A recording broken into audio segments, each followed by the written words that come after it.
Voici il arriva que moi, Néphi, je suppliai longuement le Seigneur mon Dieu à cause de la colère de mes frères. Mais voici leur colère augmenta contre moi de sorte qu'ils cherchèrent à m'ôter la vie.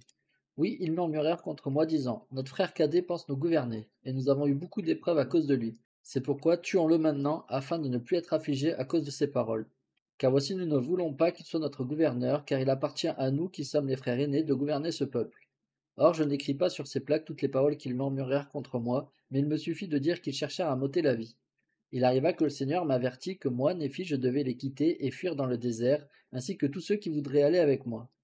C'est pourquoi il arriva que moi, Néphi, je pris ma famille, et aussi Zoram et sa famille, et Sam, mon frère aîné, et sa famille, et Jacob, et Joseph, mes frères cadets, et aussi mes sœurs, et tous ceux qui voulurent aller avec moi. Et tous ceux qui voulurent aller avec moi étaient ceux qui croyaient aux avertissements et aux révélations de Dieu. C'est pourquoi ils écoutèrent mes paroles. Et nous prîmes nos tentes et toutes les choses qu'il nous était possible d'emporter, et nous voyageâmes dans le désert pendant de nombreux jours. Et lorsque nous eûmes voyagé pendant de nombreux jours, nous dressâmes nos tentes. Et mon peuple voulut que nous appelions le lieu Néphi, c'est pourquoi nous l'appelâmes Néphi. Et tous ceux qui étaient avec moi prirent sur eux de s'appeler le peuple de Néphi. Et nous nous appliquâmes à garder en tout les ordonnances et les lois et les commandements du Seigneur selon la loi de Moïse. Et le Seigneur était avec nous, et nous prospérâmes extrêmement, car nous semions des semences, et nous récoltions en abondance. Et nous commençâmes à élever des troupeaux de gros et de petits bétails, et des animaux de toutes sortes. Et moi, Néphi, j'avais aussi emporté les annales qui étaient gravées sur les plaques d'airain, et aussi la boule ou compas qui fut préparée pour mon père par la main du Seigneur, selon ce qui est écrit. Il arriva que nous commençâmes à prospérer extrêmement, et à nous multiplier dans le pays.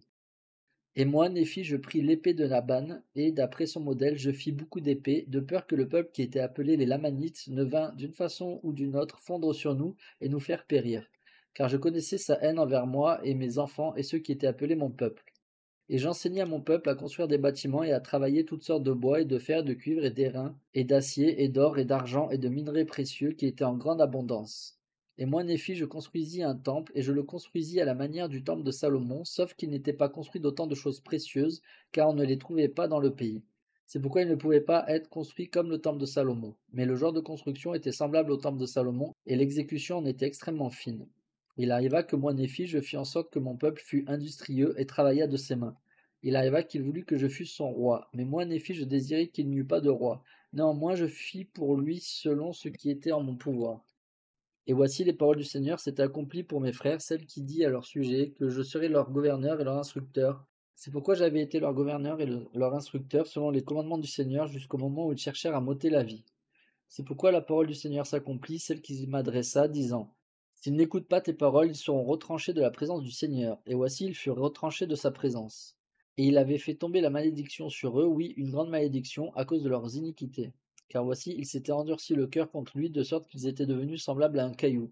C'est pourquoi, comme ils étaient blancs et extrêmement beaux et agréables, afin qu'ils ne fussent pas séduisants pour mon peuple, le Seigneur Dieu fit venir sur eux une peau sombre. Et ainsi dit le Seigneur Dieu, je les rendrai repoussants pour ton peuple, à moins qu'ils ne se repentent de leurs iniquités. Et maudite sera la postérité de celui qui se mêle à leur postérité, car ils seront maudits de la même malédiction. Et le Seigneur le dit, et cela fut fait. Et à cause de la malédiction qui était sur eux, ils devinrent un peuple indolent, plein de malfaisance et d'astuce, et cherchèrent des bêtes de proie dans le désert. Et le Seigneur Dieu me dit, ils seront un fléau pour ta postérité, pour l'inciter à se souvenir de moi, et si elle ne veut pas se souvenir de moi et écouter mes paroles, ils la flagelleront jusqu'à la destruction. Et si elle ne veut pas se souvenir de moi et écouter mes paroles, ils la flagelleront jusqu'à la destruction. Il arriva que moi, Néphi, je consacrai Jacob et Joseph pour qu'ils fussent prêtres et instructeurs sur le pays de mon peuple. Il arriva que nous vécûmes selon la voie du bonheur. Et 30 années étaient passées depuis le moment où nous avions quitté Jérusalem. Et moi, Néphi, j'avais gardé jusqu'à présent les annales de mon peuple sur les plaques que j'avais faites. Et il arriva que le Seigneur Dieu me dit, fais d'autres plaques, et tu y graveras beaucoup de choses qui sont bonnes à mes yeux pour le profit de ton peuple. C'est pourquoi moi, Néphi, pour être obéissant au commandement du Seigneur, j'allais faire ces plaques sur lesquelles j'ai gravé ces choses-là. Et j'ai gravé ce qui est agréable à Dieu, et si mon peuple est content des choses de Dieu, il sera content de ce que j'ai gravé sur ces plaques. Et si mon peuple désire connaître le récit plus détaillé de l'histoire de mon peuple, il doit sonder mes autres plaques. Et il me suffit de dire que 40 années étaient passées et que nous avions déjà eu des guerres et des querelles avec nos frères.